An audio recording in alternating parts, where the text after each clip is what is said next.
going to be talking about South Korea. South Korea is a country located in the continent of Asia. There is over 51 million people. Korea was split into two countries in 1945, so now there's South Korea and North Korea. And the capital city of South Korea is Seoul. And below here, you can see there is a picture of the South Korean flag. First, we are going to talk about communication in South Korea. There are two languages in South Korea. They are English and Korean. Korean is their first language. There are many different types of communication in Korea, such as nonverbal and verbal communication. For indirect communication, Koreans pay attention to a person's posture when they're speaking, and they don't rely on words as much. So kind of how they express the word and their body language, facial expressions, they will rely on more. Silence is a very important aspect of communication in Korea. It shows a big sign of respect, and it shows that you're really taking the time to listen to what the speaker is saying and thinking about what you're going to say before responding.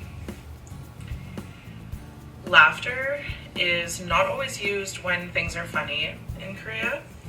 They tend to use laughter in very awkward situations, when they feel embarrassed or shy. Then that is another time where laughter will come out. And South Koreans do not like just straight up saying no.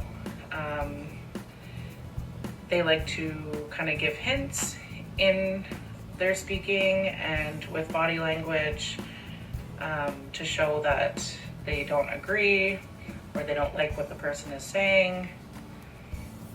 But they really try to avoid just saying no. The second part of communication, we'll be going over some nonverbal communication from South Korea. So, physical contact is quite often used in a lot of communication in various countries. In South Korea, they do not use physical contact very much. Koreans use full eye contact when they're speaking with their friends, but if you are speaking to someone who's of higher status or higher power, or elders, things like that, you use indirect eye contact. A lot of countries tend to use just one finger to point, whereas in South Korea, they tend to use more of their full hand to do different directions. Koreans tend to use not a ton of facial expressions when they're speaking.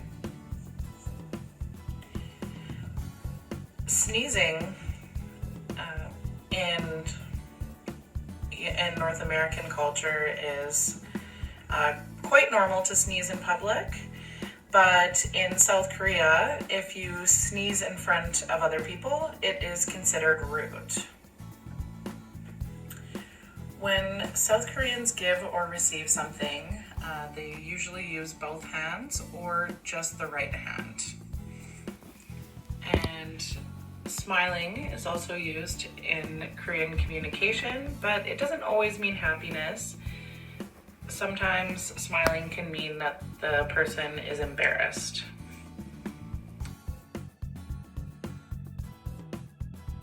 We'll move on to spirituality.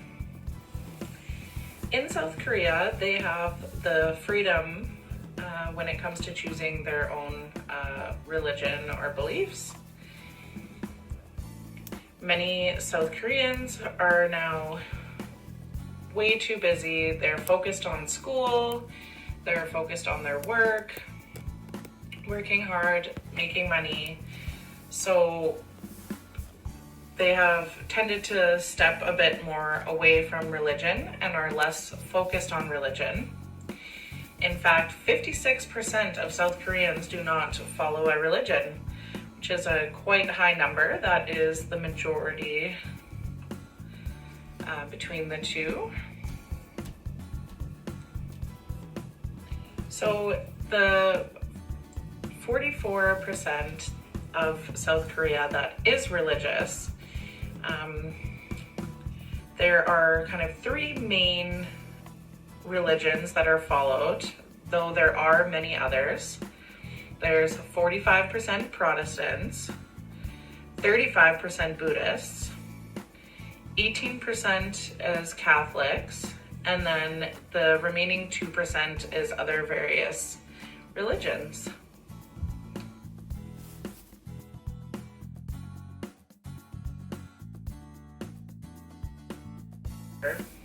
There is three main religions practiced in South Korea. They are Protestant churches, Buddhism, and Catholicism.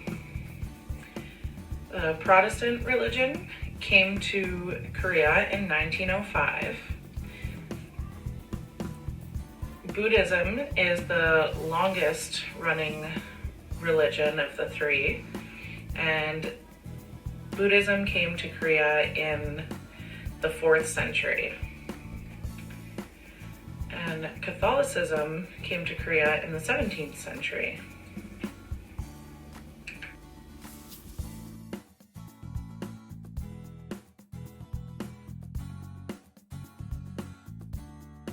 In South Korea.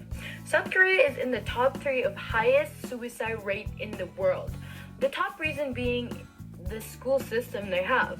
The pressures that are given in the student to be the top in their school, to have a result of a successful job. First of all, their school hours are 8 to 4:30, but that's not it. They also have Hakwon, is the after school study where they go to another school and they study until 10 p.m. And they also have a late night study, which they will go back to the school and study in the library. And like they have the world's biggest exam that is a must in Korean culture, is the CSAT, which will determine which college or university they will go to. In elderly, the cause of death mostly is cancer, and heart disease is also second in Koreans' death rate.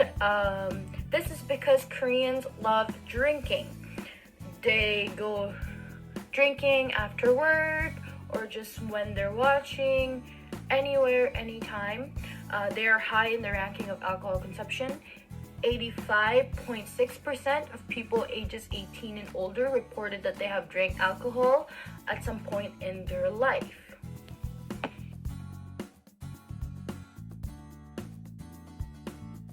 South Korea, despite its world-class accomplishment in technology and manufacturing, South Korea is a country filled with superstition since it's formerly centered in shamanism. And Koreans will go through their way to have fortune tellers, shamans, because it helps them decide on everything. Choosing a spouse, naming a child, beginning a new business, even finding a house. My first ritual is handpicking one's own destiny. This happens on a baby's first birthday.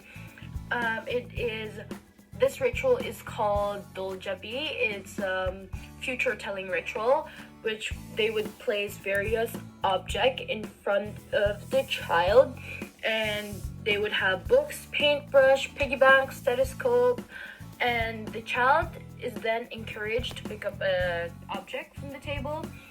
It is believed will foretell the child's future. If they pick a stethoscope, it predicts her future as a doctor. If they pick a book, they will be smart. Second is taffy makes the answer stick.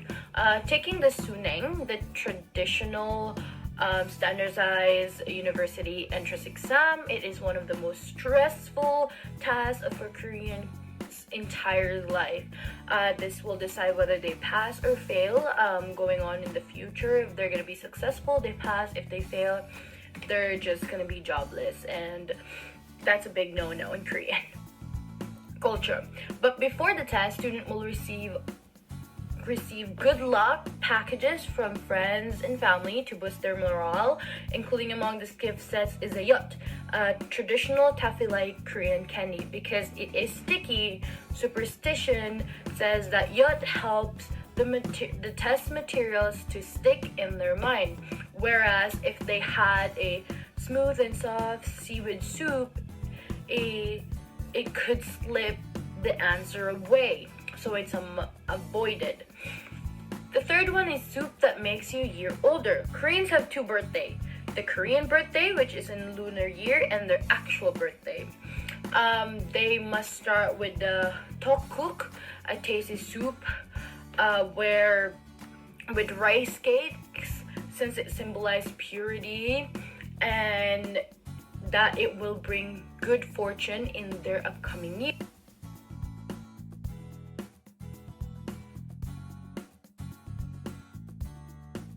Was an organization in South Korea. In their daily life, it is usually dominated by the male guidance within a primarily patriarchal society.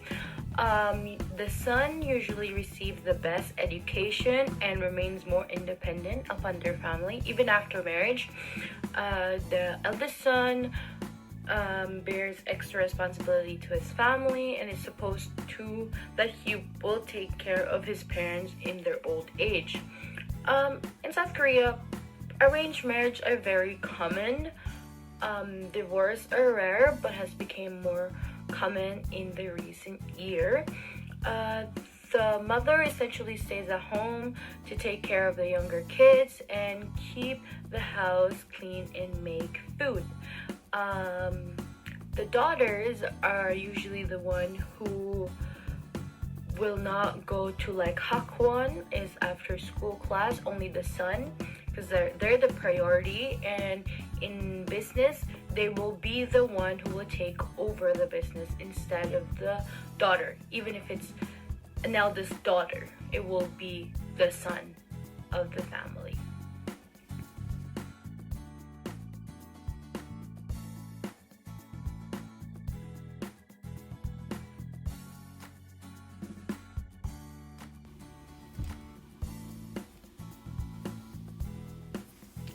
South Korea is very well known for its K-pop superstars, K-drama, 12-step skincare routine, and Gangnam Style. But aside from those, their food is very well known all over the world. So today we will be talking about South Korea's nutrition and dietary practices. South Korean cuisine is known for its numerous health benefits, and it has been used for centuries to keep the body healthy and in balance. A South Korean meal, or as they call it, bapsang, which means a table where meals are enjoyed, typically includes bap, which means rice. And as we all know, rice is a staple food in many Asian countries. Aside from rice, they also have kuk, which means dishes with broth, gogi, which translates to meat, and a lot of side dishes. And some of these are called kimchi and banchan. So here I have a South Korean food which is called japchae. There. Sorry, I ate it already, but this is a Korean stir-fry glass noodle, and I bought this in Korean store here in my town. Going back to the topic, Koreans actually believe in yin and yang, which in their country is known to help the body be healthy and in balance. There are 5 elements that play a role in the yin-yang theory, and these are white for metal, blue for wood, red for fire, yellow for earth, and black for water. Korean cuisine combines colored ingredients believed to enable efficient absorption of nutrients by the body and to stimulate one's appetite through the five essential tastes, which are sweet, sour, salty, hot, and bitter. A perfect example of this five color, five taste formula is bibimbap. It is a one dish meal composed of beef and an assortment of stir fried vegetables that are added to rice and seasoned with red pepper sauce. So, the revised dietary guidelines for Koreans include eating a variety of grains, vegetables, meat, poultry, and dairy products. They are also advised to lessen the salt intake in foods and to engage in physical activities. And since Koreans are very fond of drinking alcohol beverages, especially beers, they are advised to drink alcohols in moderation. So I just want to share this experience when I was in the Philippines last December. And we ate in this Korean restaurant where they serve samgyeopsal, which is grilled meat in Korean. And I was shocked because they served us 10 side dishes. But it's fun experience because they serve the meat raw and you're the one to cook it on the grill. Plus, I'm with my friends that time. So it's a great bonding moment.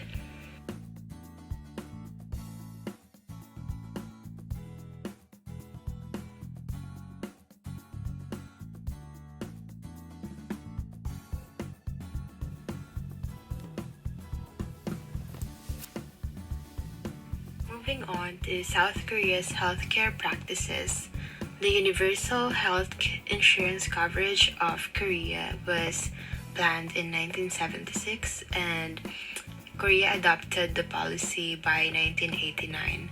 The whole country would be covered by health insurance in 1988, and Korean citizens have had health coverage via private sector initiatives and medical insurance companies. So, Korean medicine and health practices include herbal medicines, acupuncture, cupping therapy, and physical therapies like hot pack applications, massage, chiropractic manipulation, and infrared irradiation. Since I watch Korean dramas, one thing I've noticed is that they are very fit. And the reason for this is that they are very conscious of their food intake and they practice portion control very well. Koreans are used to living a healthy lifestyle, which includes a low carb diet, and they are also used to living an active lifestyle, which includes exercising, jogging, walking, doing yoga, and any physical activities.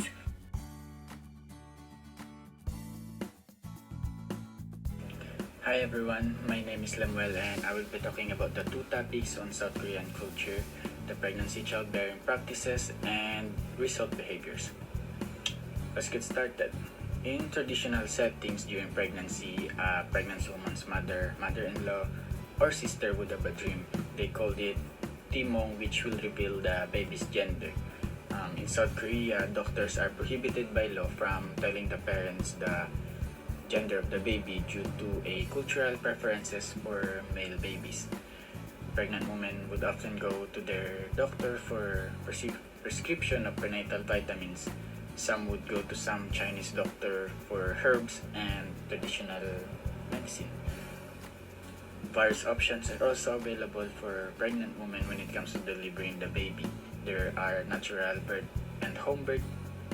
There are also facilities that are available for water birth. Cesarean sections are very popular in Korea and carried out routinely. Korea has their own version of postpartum care called Sanhujori, where it draws on principles that emphasizes activities and foods that keeps the body warm, rest, and relaxed to maximize the body's return to its normal state.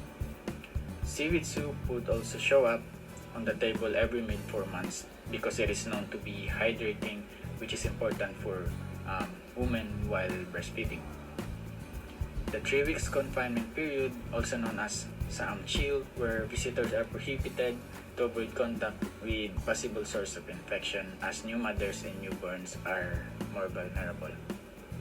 I also want to talk about childbirth rituals that are carried out from generation to generation in South Korea. First, they pray for a child, also known as Gija.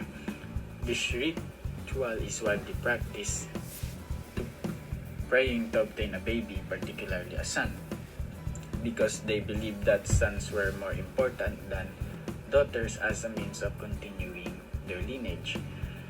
This includes devout prayers or shamanic rites using magical objects in front of a genital-shaped stone, rock, or tree. Before childbirth, all her family members should be careful of their behavior and follow various kinds of taboos. These taboos are mostly restriction on food. For example, pregnant woman cannot eat duck meat because she would give birth to a child with webbed hands and feet like a duck. After childbirth, various rituals were performed, including disposal of placenta and the umbilical cord. Setting a table for Samsin, who is the deity of childbirth, who they think protect the child, and also hanging gyumjul or rice straw to repel evil spirit in front of the gate where the child was born.